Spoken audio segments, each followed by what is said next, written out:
All right. Hello, everyone. Welcome back to another episode of the Dylan and Dylan Show. Today is August 13th, Friday the 13th, and we are back with another awesome show for you guys. Dylan Jesperson here, along with my co host, Dylan Holt. Dylan, how are you doing today?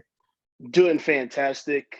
Um, it's another great day to be alive, another great day to be on the Dylan and Dylan show.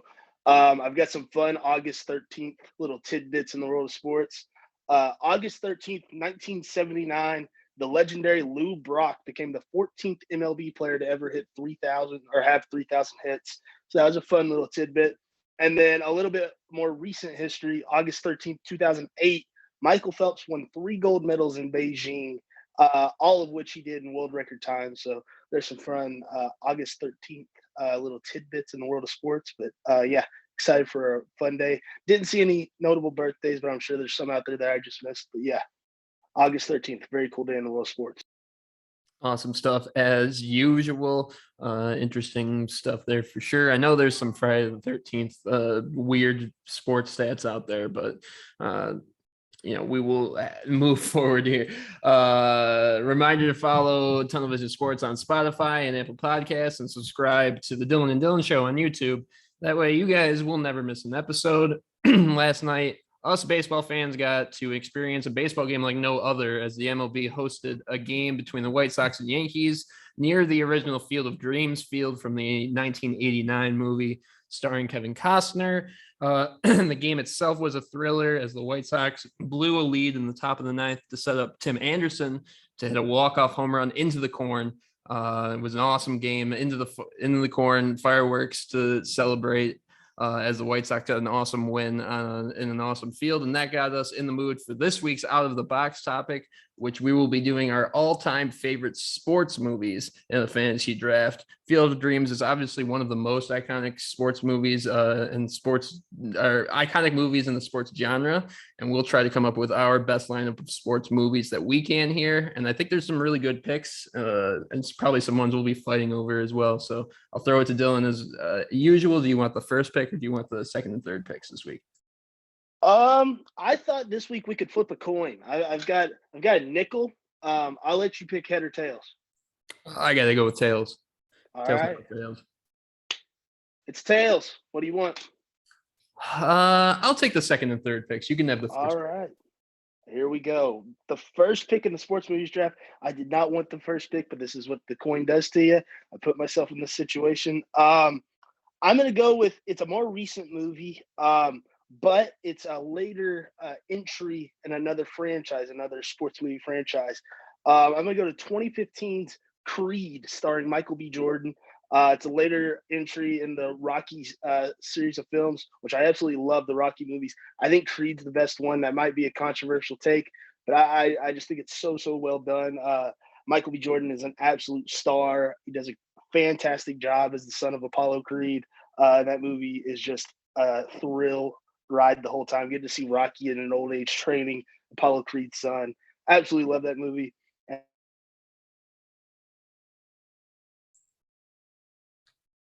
Yeah, Creed definitely a good one. Boxing a little bit. I don't think I just didn't cross my mind in terms of boxing. It didn't cross my mind in the when I was going through my movies. So I've got the second and third picks back to back. With my first pick, I'm gonna go with a recent movie as well. Not too recent, not as recent as Creed.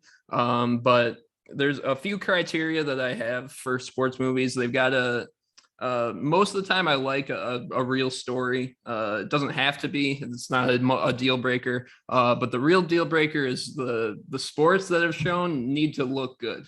They can't be actors looking like they're trying to portray a football game. It needs to look like football players playing a football game, baseball players playing a baseball game. And I think Moneyball may have the best sports recreations of all time. The 20th win in a row that they show for the Oakland Athletics is like a 1-to-1 recreation of that actual game. You can go back on YouTube and see the side-by-side comparisons, very closely recreated. And just the story of Moneyball and that Oakland A's team that we watched having so much success in the postseason, never really getting to the World Series, but then to learn the behind the stories behind that organization and how they changed really the sport of baseball and how GMs kind of look at players and scout players. Definitely one of my favorite movies, and I'm happy to grab it with my first pick. With the second pick, again, I'm a sucker for true stories, and so this is where this movie comes in. The Miracle on Ice is quite possibly one of the best true stories made into a movie. When you get the USA hockey team beating the Soviet Union in the 1980 Olympics, ended up going on to win gold. And that movie, especially, of course, the speech the coach gives in the locker room, one of the most iconic speeches of all time. And I think, even as not a hockey guy, you can respect the story of what it was and the movie that they made out of it. It definitely ranks up there in the top of all movies relating to sports. So I'm happy with those two picks, Moneyball and Miracle on Ice. I'll throw it back to you for your next two picks. I absolutely love those two picks. Both Moneyball and Miracle were both on my list. Both movies I absolutely love. So I'm gonna have to rearrange, I figure, and go to some other picks. But this movie I'm about to pick might edge out Creed. And I wanted Creed first because I absolutely love Creed. I watched it the other night, so it's fresh in the brain. Haven't watched this movie as recent, but I mean, it's from 2005. It's a basketball movie, Coach Carter. I absolutely love that movie. It's almost obtained like a cult following since it came out in '05 because it wasn't that big, or I don't remember. I was a little bit young on the younger side in '05, but I don't remember it being that big in 2005. But it's really become huge in later years, and people talk about it and really high esteem because it deserves it. It's a very, very good movie starring Samuel L. Jackson. Talks about the Richmond, California basketball team and all the trials and tribulations they go through trying to make a winning basketball team. Kind of like a bad news bears situation, but with basketball. It's a lot of fun. I've always loved that movie. Watched it a million times, like I have many of the movies I have on my list. Absolutely love it. Fantastic movie. I'm glad to add it along with Creed. And then this next movie, I'm going to throw it to my childhood, I reckon. I'm going to go to 2002. I'm going to go Like Mike. That is a movie I remember I wore out the VCR. I watched it so much. It's obviously Little Bow Wow finds the Jordans. They get struck by lightning. He gets the powers of Michael Jordan. It's very much not the basketball looks realistic. The sports don't really look realistic, but it's a ton of fun. I watched it not that long ago as a 24-year-old and still very much enjoyed it. Seeing the early 2000s NBA with Steve Nash, Allen Iverson, Tracy McGrady, David Robinson, Gary Payton, just guys like that, seeing them in the prime of their career or maybe the twilights for some of them was really, really neat. But yeah, Like Mike, always been a favorite. Coach Carter, always a favorite. And joining the ranks of Creed, I'm very happy with that. So I'll throw it to you for your next two picks. Yeah, Like Mike, a great pick as well. Coach Carter was on my alternates, but Like Mike didn't really cross my mind. But again, I was just in your boat. I loved it as a kid, and I think rewatching it as an adult is funny because if you watched it as a kid, you maybe didn't really you knew who like Tracy McGrady was, but Steve Nash might have gone over your head. David Robinson might have gone over your head. And then you go back and watch, you're like, geez, this movie had all of these guys in there. That's wild. I didn't really even it didn't really register me as a child, but great picks as well. I still have my two of my four picks, all of mine are still there. So I'm pretty happy with that. With my third pick, one that checks all the boxes for me, Friday Night Lights is maybe the best football movie of all time. Has to be included in a list like this. Is it a real story? Yes. The 1988 Permian High School team was real. Boobie Miles, you can look up his highlights on YouTube. Definitely real. And the football is, top tier in terms of what a movie can portray football to look like. And just overall, maybe the most solid football or sports movies in terms of, the story it portrays and the football that it portrays. It's a whole package in terms of what it does. So I'm happy to have Friday Night Lights. And then with my fourth one, I'm also going to throw it back to my childhood a little bit. This is the sports movie that comes to mind when I think of my childhood, and that's The Sandlot. One of the first sports movies I owned. I fell in love with it. I played the DVD like anytime I had any free time, I was watching The Sandlot. So it's just a nostalgic pick for me. I think everyone can quote at least something from that movie. And even if you're not a sports fan or even a baseball fan, I think has very wide appeal to almost everyone. You can enjoy The Sandlot even if you're not a sports fan, and that's because it's got a great story. And I'm happy to have it as my fourth pick. I'll throw it to you for your last pick. We'll see what you got. I love those picks. Friday Night Lights. I'm currently reading the book Friday Night Lights, and I've watched the movie. I've seen the TV show a million times. The book is fantastic. Absolutely love it so far. I kind of know where the story's going, so I think I'm going to love the end too. And Sandlot, that I was thinking Sandlot. I was like, that's going to be my last pick. I'm going to sneak away with Sandlot. Heck yeah, let's go. So we're going to switch lanes. I guess I'm going to go basketball again since it's still here. I'm going to go with one of the most iconic movies in the sports genre ever. It was just recreated, got a sequel. I don't know how they're defining it, but going with the original Space Jam with Michael Jordan and the Looney Tunes. That one, like Mike, I wore out the VCR, the DVD player, whatever it is. I watched it all the time. And that, like Mike, I stopped watching as I got a little older. Space Jam, I never stopped watching. I watch it all the time still. I own the DVD. One of my all-time favorite movies, just of any kind. Absolutely love it. Seeing all the old players, kind of like Mike, getting to see guys like Larry Bird, Muggsy Bogues, Charles Barkley. I think Sean Bradley's in there, if I'm not mistaken. I mean, just all these old players in their prime when they were stars, and being able to look back at it, and Michael Jordan obviously suiting up for the Toon Squad is a treat. But yeah, very excited to add Space Jam to my squad of movies. So yeah, I'm very happy with that. Are there any movies that you added alternate? Yeah, so I had Coach Carter as one of my alternates, but I definitely wanted Space Jam in there, but I had them in my original four, and then I kind of dropped them out into my alternates once when I started thinking more about movies, and I was like, okay, Friday Night Lights goes over Space Jam, and then Sandlot goes over Space Jam, and then Miracle. It ended up just getting bounced down in terms of my favorite movies. So Space Jam was definitely there. Remember the Titans was another one that I had on there. It just didn't fit with I like movies that have realistic sports most of the time. Remember the Titans is maybe the worst in terms of that, but storyline wise, still one of the great movies, one of the most quotable movies. And then if I really got into a pinch, I was going to go down the documentary hole. And I had the Fab Five 30 for 30 on there. I think that's the best 30 for 30 that they made. Biased as a Michigan fan, of course, but I think encapsulating the Fab Five's era for fans like us who really didn't get to live through it was one of my favorite 30 for 30s. I think my favorite, definitely. Any alternates that you didn't get out there? Yeah, and I think there's a theme with mine. Yours maybe was the more like translating the sports to the big screen. Mine was just, I don't know. I think you show up for an hour and a half to 2 hours and have some fun, and sports is the centric theme. One that I really wanted to get in there that I didn't because Space Jam was there. I had to put Space Jam over it. Basketball from 1998 with Trey Parker and Matt Stone. My dad showed that to me when I was in like middle school, and I fell in love with it because I mean it's the guys that made South Park. They're the stars. It's absolutely hilarious. I absolutely adore that movie. But Space Jam just edged it out a little bit. Draft Day was on my list, but there were movies that edged it out. I love Draft Day, but didn't quite make it. 42, the story of Jackie Robinson. Semi Pro with Will Ferrell.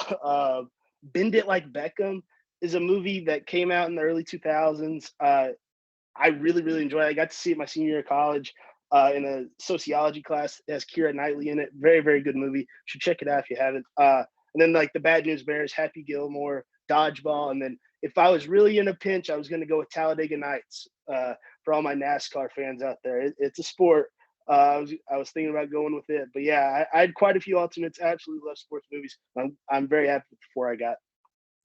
Yeah, absolutely. I'm happy with both of those lists. We'll get those polls out to you on social media so you can help us decide. We actually had a winner last week.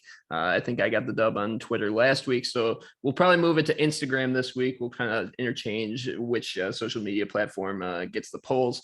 So be looking out for that.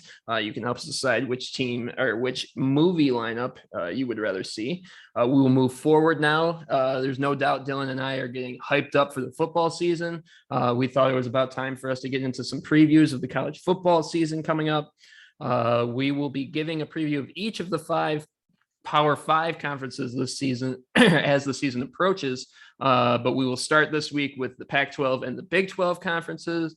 And we'll start with the Big 12. So it's a conference making a ton of headlines in the off season for maybe some non-football related reasons, but definitely an interesting conference to say the least. Dylan, what are your thoughts on the Big 12 this season? Well, we've been talking about the Big 12 quite a bit because of everything Texas and Oklahoma have been doing. They're on their way out. So they're heading to my conference, the SEC, unfortunately, or maybe fortunately, I don't know. But I think the Big 12 is a 2-team conference this year. There's going to be 2 teams that really run the show. And it's not the 2 teams everyone's been talking about this offseason. One of them's in there, Oklahoma. They're going to be really good. I have full faith Oklahoma is going to be very, very good at football this year. The other one's Iowa State. For some reason, they're under the radar, I feel like. Not as many people are talking about, even though they're really, really good. I'm in a real pickle with Oklahoma because I've never really been a huge fan of the Sooners, but they have about 4 transfers from the University of Tennessee who I adore. I think they're great players, Eric Gray, Wanya Morris, and Key Lawrence. So I kind of have to root for the Sooners a little bit.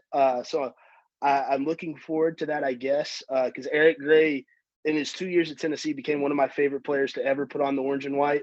So I'm very excited to see what he does with Spencer Rattler in that Oklahoma offense. It could just be electric. And it's going to be really, really interesting because I think Eric Gray is a guy that a lot of people haven't seen because he was in Tennessee. Tennessee has been just putrid the last few years, and there's been no reason to really tune in. So I'm excited to see what he does in that Big 12 conference against some defenses that aren't quite SEC defenses. And an offense that has averaged more than 40 points each of the last 4 years. So that's going to be something to watch. And having Spencer Rattler, who very well could be the number 1 pick in next year's NFL draft, that is just a crazy, crazy setup they have. But there's also Iowa State down there who have Brock Purdy and Breece Hall and that stacked defense. I think it's going to come down to those 2. And unfortunately, Iowa State, you're running into a juggernaut in Oklahoma when it comes in terms of the Big 12. And I think Oklahoma probably comes away with it.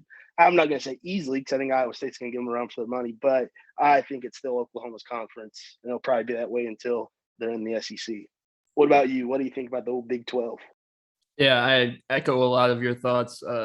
Definitely think it's a 2-team race between Oklahoma and Iowa State. Iowa State definitely doesn't go under the radar in terms of the state of Michigan because Matt Campbell is a guy that gets mentioned almost every time Jim Harbaugh's name gets thrown on the hot seat. So we're very aware of what Matt Campbell's done at Iowa State, and I keep waiting for that team to just fall off a cliff and be able to go, okay, there's your Matt Campbell, and it just never happens because I do think that team is legit. Brock Purdy seems like he's been there for the entire time. Matt Campbell's been there as well. So you've got an experienced quarterback. I really like Breece Hall. I just think, same with you. Oklahoma's really, really good. Spencer Rattler is the guy to watch. He might be the Heisman favorite going into this year, just in terms of, and the thing with Spencer Rattler is he kind of fits that Oklahoma system better than even Baker or Kyler Murray did. His arm strength and the way he can move his feet while throwing the ball is something to watch. I'm really excited to see what he can do with a full season down there in Norman, Oklahoma. So I will follow in your reign or in your footsteps. I will take Oklahoma over Iowa State. I think Spencer Rattler probably player of the year, but watch out for guys like Brock Purdy, Breece Hall. Those are the main 2 competitors. If Iowa State ends up getting over Oklahoma at some point, then maybe those guys take the reins. And I also think, just wrapping the Big 12 up, I think Texas and Oklahoma are going to play some dogfights this year. I think the Big 12 is not going to be happy with the way that they handled themselves, and they have to play a full year of conference ball. I think they're going to have, especially Texas. might have some beatdowns ahead of them, especially, first year of Steve Sarkisian. I don't know if they're going to be quite ready to compete. So I'm comfortable picking Oklahoma, but those are going to be some dogfights for those two teams coming up in the Big 12. We'll move on to the Pac-12. Much more wide open conference, probably the most wide open Power 5 conference that there is. What are your thoughts on the conference out west? I absolutely love the Pac-12. Growing up, I never really paid attention to the Pac-12, but in college, met my buddy Reed. He's from Colorado. He's a Pac-12 guy, so started paying a lot more attention to the Pac-12. And I just really enjoy Pac-12 football. I don't know what it is. It just feels different to what I'm used to watching a lot of SEC, like Big 10, Big 12. I don't know. It just feels different. And I really, really, really like USC this year. I don't know what it is. I really liked them last year. I was hoping they would come away with the Pac-12 championship, and they're like, you know what? Let's sneak them in the playoffs 6-0, sneak the Pac-12 champions in. It didn't happen. But I like USC. I think Arizona State is going to be pretty good. I like what they're doing. Jaden Daniels is really, really good. He's a guy that, with the Pac-12 being weird times coming on TV, maybe people haven't seen him as much.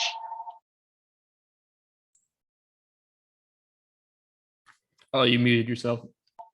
Whoops. I'm so.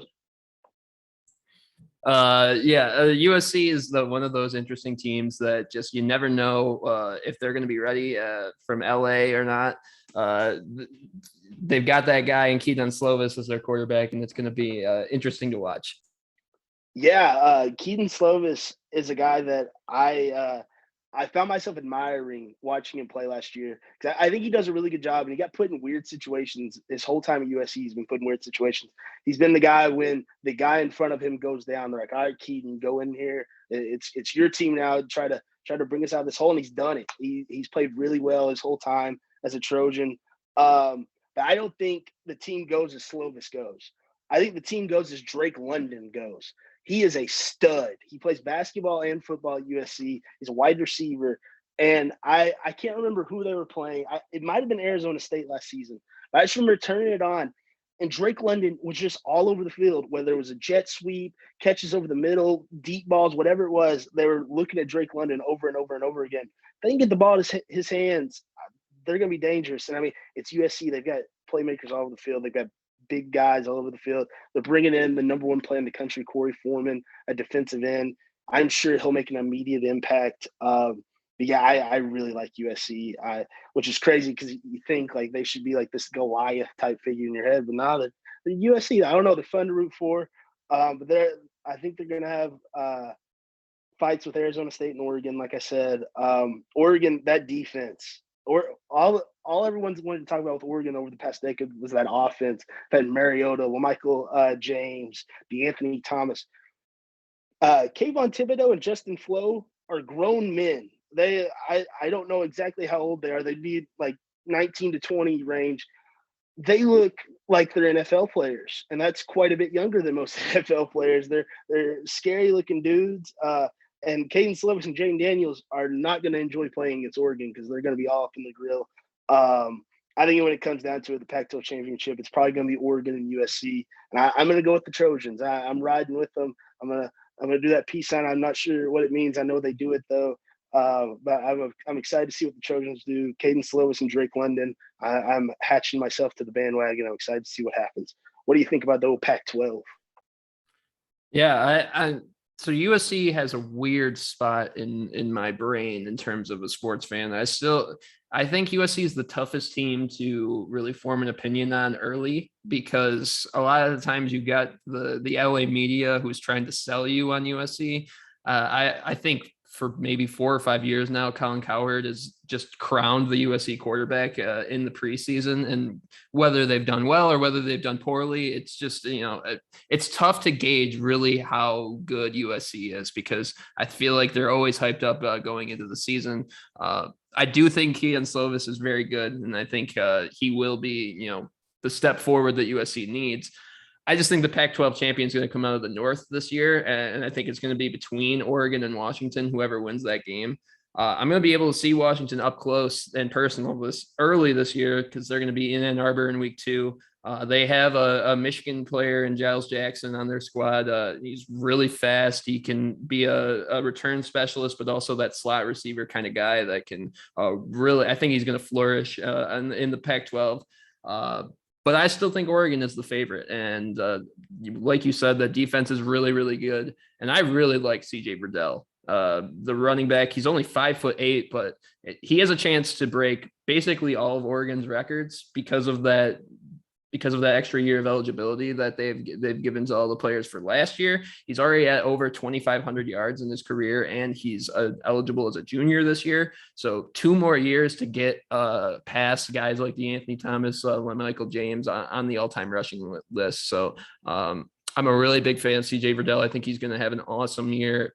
Might be the Pac-12 player of the year, and I think he leads the Ducks to the Pac-12 championship this year.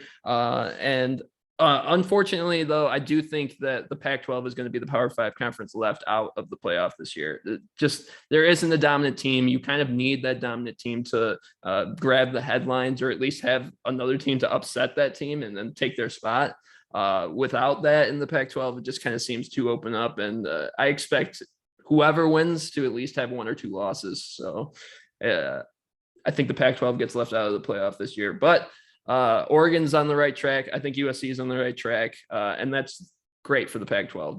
Those are the 2 teams they need to be going in the right direction for that conference to be as powerful as it was. So that will wrap up our college football stuff. We'll get on with the next 3 conferences in the next couple of weeks, so we can get all 5 of them done before the college football season starts on August 28th. We will switch to the NFL now, from college to professional football. We are getting on with our next 4 teams in our NFL power rankings in the 16 to 13 range. Things are really getting interesting now as we get past the midway point of the top 32 teams. And now we're on to those fringe competitors, maybe some good dark horse teams that could make up the 16 to 13 range for the NFL. We will get going with the 16th team in the NFL. I will start this week with my 16th team. I've got the Indianapolis Colts at 16. I think I like Indy, and I like the things that they've done, but without Carson Wentz for an extended period of time to start the year, I think that's going to be a tough thing and just might be too tough to overcome, especially with guard Quentin Nelson also having the same exact injury to his foot. 2 big injuries to guys on that offensive side of the ball is really going to hurt in a tough division in the AFC. So I like Indy. I think they are in the right direction. I think trading for Carson Wentz was actually the right move. I'm a big fan of giving those top talented quarterbacks another chance to flourish in another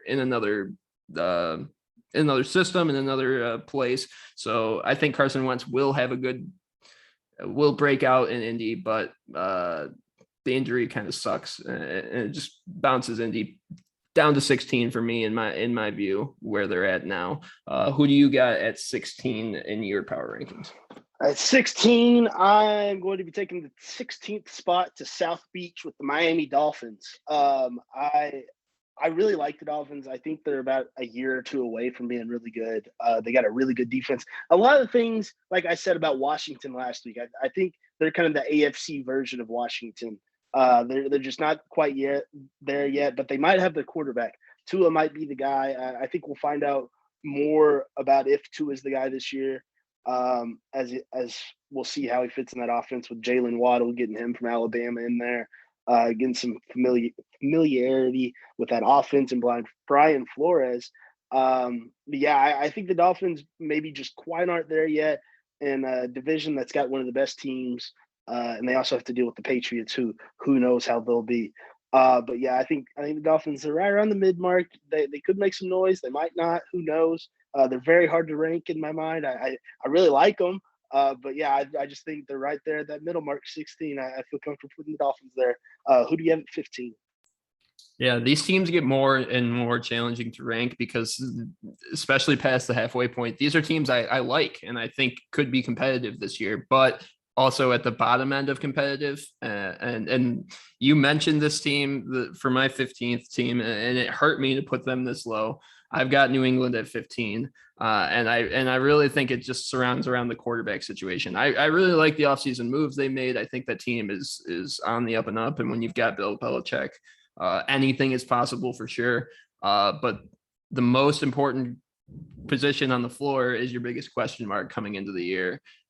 Is Cam Newton, the former MVP, going to play like his former MVP self, or is it going to be Mac Jones leading the crew? And apparently Cam reportedly is struggling with interceptions in camp, and Mac Jones is going to have a real chance to make lead the team coming out of preseason. So I think that's just too big of a question mark to weather throughout like a tough NFL season. I think overall very good, solid on defense. So overall a good team, but I think that those question marks at quarterback are gonna hurt. Who do you have at 15?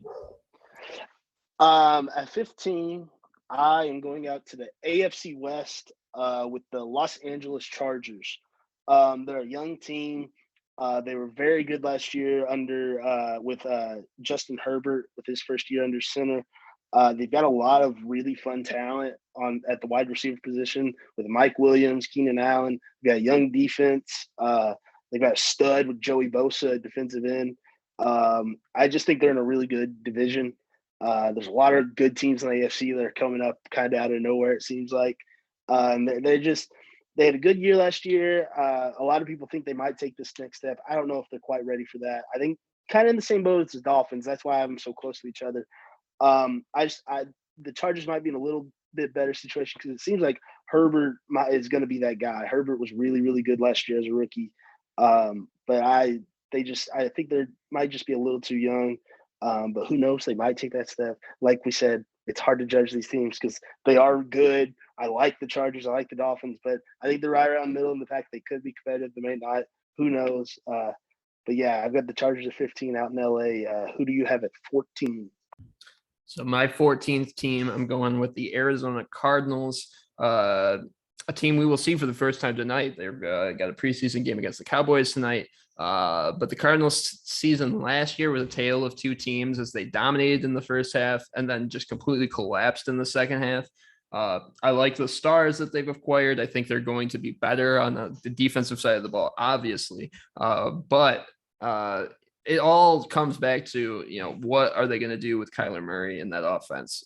Do you actually, or is Cliff Kingsbury actually going to be the wizard that he was advertised as and put a one of a kind talent in Kyler Murray into situations where he can succeed all year?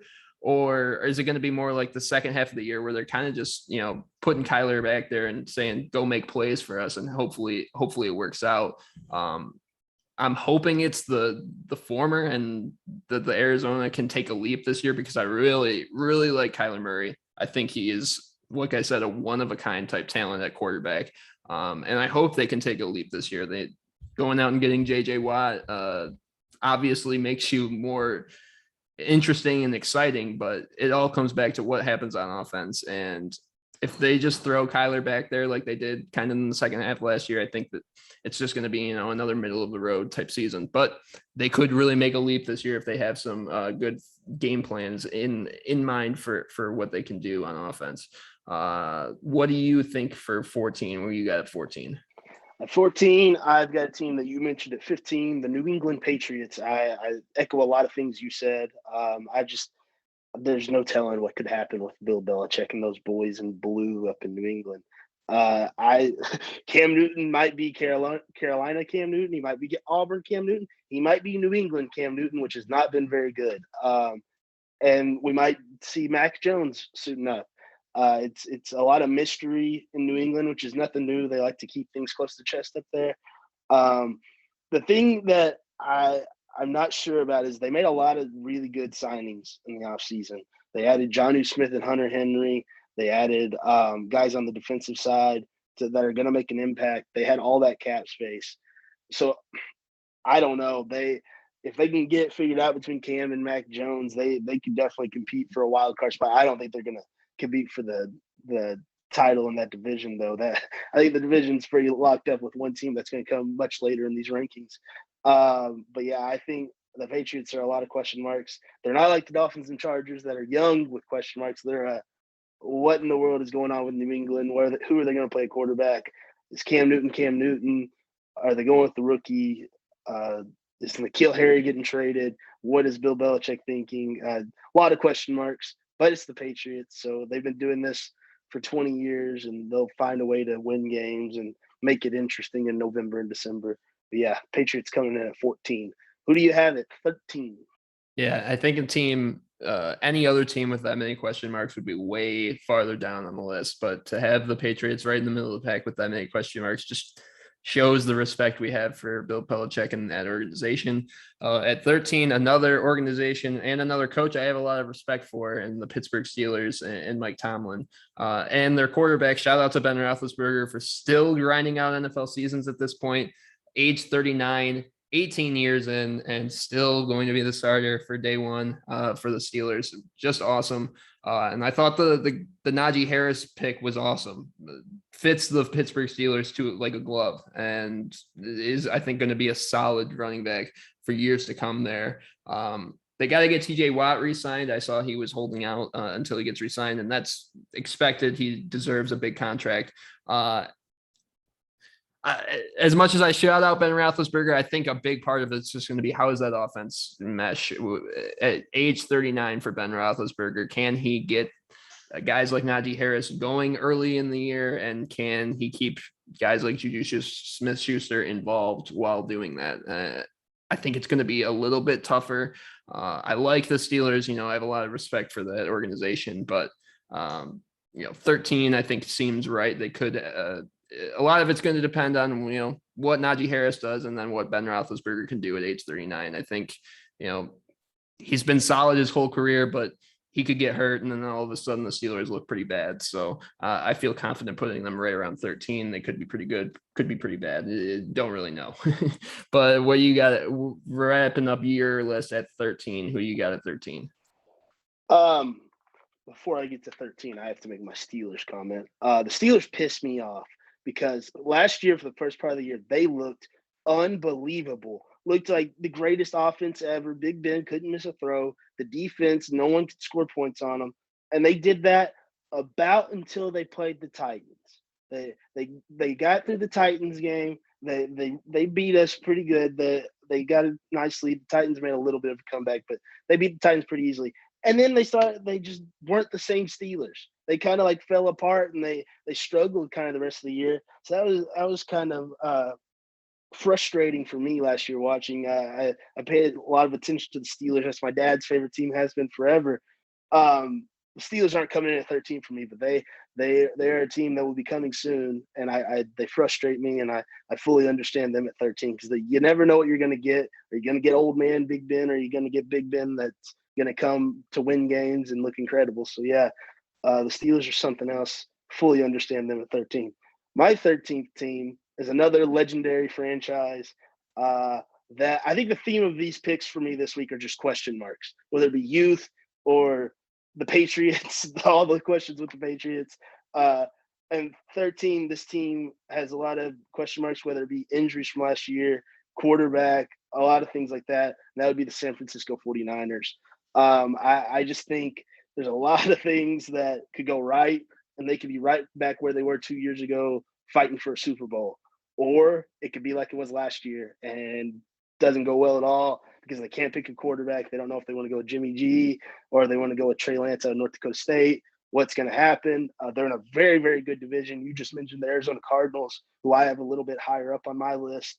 And that's not even mentioning the Rams or Seahawks, who neither one of us have mentioned yet. So, I mean, that division is absolutely loaded. So, I mean, if some of these guys that are coming back from injury, like Nick Bosa, aren't 100%, that could make things not go well at all. But, I mean, it is a team with a lot of talent. George Kittle, Deebo Samuel, Bosa, like I said, they've got a ton of just elite players. But they're in an awesome division. They've had a lot of problems. I'd like to see them get back to that form they were in for the first 3 quarters of the Super Bowl against the Chiefs. That would be great, but don't know if it's going to happen. But I think just the sheer amount of talent they have puts them in right nice at number 13. Yeah, that division is something else, considering we both only listed one to this point, and we're very close to getting into the top 10. So, just a quick recap: at 16, I had the Colts; at 15, New England; 14, the Cardinals; and 13, the Pittsburgh Steelers. Dylan, give us a quick recap of your four. So at 16, we got the Miami Dolphins. 15, the Chargers of Los Angeles. 14, up in New England, the Patriots. And then 13, out in the Bay, the San Francisco 49ers. All right. All right. As always, be looking out for those social media posts. You can let us know how we've done so far. And it's getting exciting now as we get, as like we said, getting close to that top 10 teams. Should be fun to rank those teams as the season gets ever closer. That'll do it for regular topics and main topics this week. We will move on to This Week in Sports. And the NBA Summer League is heating up with the top talents from the draft and guys trying to find NBA rosters, taking the court in Vegas to play some games. I think we've all seen at least a few games or at least a few highlights of stuff. I've seen my Pistons and Cade Cunningham take the court a couple of times now. We've seen Jalen Green have some awesome offensive performances in his couple of games. Dylan, what's been your biggest takeaway from the Summer League games thus far? So I've been interested in the summer league for two reasons. I like watching the Memphis Grizzlies. I like watching my guys Shaq Buchanan and Darnell Cowart from Murray State playing for the Grizzlies Summer League squad. And then I'm also been tuning in to a guy who I've been a fan of, who I've said I've been a fan of since way back when we talked about the draft, our first draft preview back in like April. Cam Thomas out of LSU, and I've been team Cam Thomas for a long time now, and I think it's paying off. He's looked really, really, really good in the summer league for the Nets. Scored 17 against the Memphis Grizzlies and looked really, really good. And then against the Wizards, looked even better. Scored 31 points, had the game winner, which we put out on our social medias. Looked awesome. The question I wrote it down. I was like, how the hell did he fall to the Nets at pick 27? No one talked about him really in the draft lead up. He just went under the radar, and I don't understand how. And it's not like he came out of nowhere. He went to Oak Hill. He went to LSU. It makes no sense.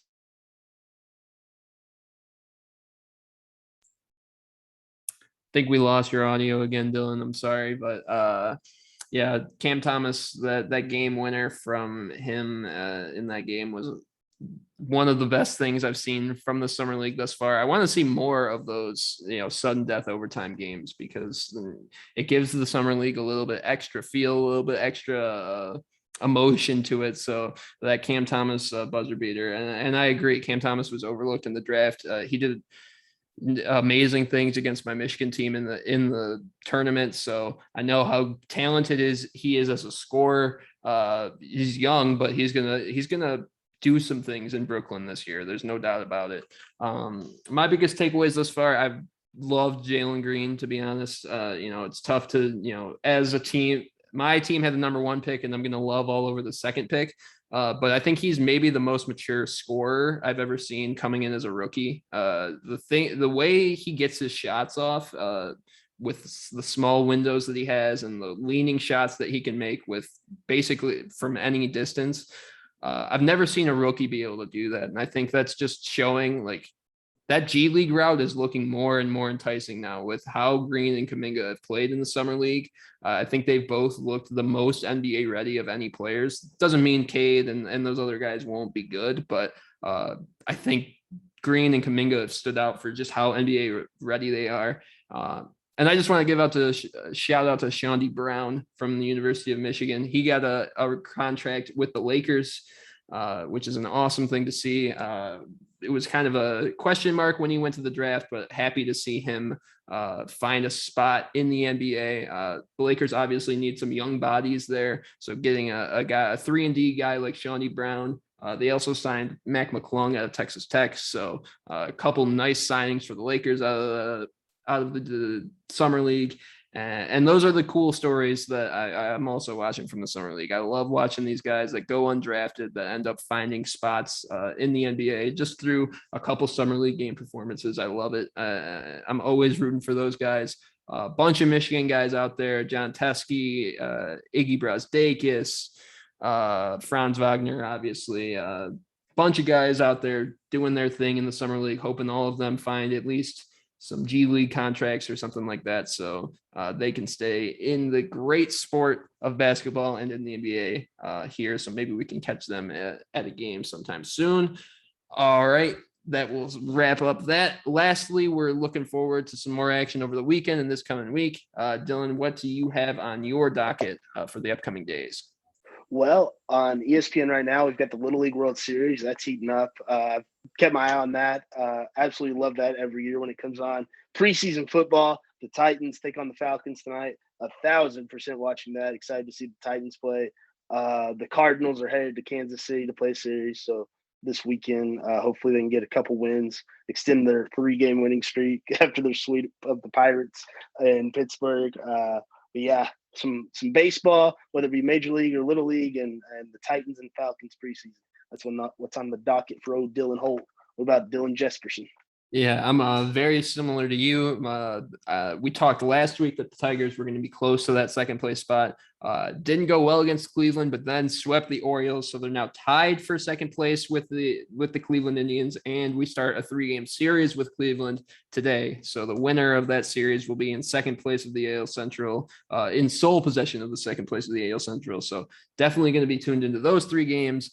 Preseason football as well. The Lions have their first preseason game tonight as well. So definitely going to be tuning into that to see how that team is. I just want to mention the Lions, the year they went 0-16, they went 4-0 in preseason. So I just want to make sure all my Lions fans, no matter what happens, just don't get your hopes up. Things happen in preseason that don't really reflect what will happen in the actual season. So I'll be keeping an eye out for that. And the summer league games for sure. I'm going to keep my eye on, and I'm going to keep an eye on those close games at the end, because I want to see some more sudden death overtime games. That Cam Thomas Brothers review just got me in the mood to see more of those. I think that's an awesome wrinkle to throw into something like summer league. All right, that will do it for us for this week in sports and from the Dylan and Dylan Show. Dylan, do you have any final thoughts before we wrap up today? I just wanted to throw it on out there. I had a great time. I mentioned it last week that I was going to go to the Cardinals-Royals game last Sunday. Had a fantastic time. Got to watch the Cardinals and Royals. It was a very good game. Ended up going into a rain delay late, and we had to leave, but very, very fun. Good time being back in Busch Stadium, baseball heaven. But yeah, a lot of fun. Fun show. Great week. Looking forward to next week. Absolutely. All right, that will do it from us here at the Dylan and Dylan Show, presented by Tunnel Vision Sports. Thank you so much for tuning in. A reminder where you can find us. You can find our social media at Dylan Show, and now on Twitter and Instagram, and then on YouTube at the Dylan and Dylan Show. You can find Tunnel Vision Sports on Instagram and Twitter at _TV Sports, on Facebook, LinkedIn, at Tunnel Vision Sports, and on the web at tvsportsmag.com. This has been the Dylan and Dylan Show. Thank you so much for listening, and we will see you all next week.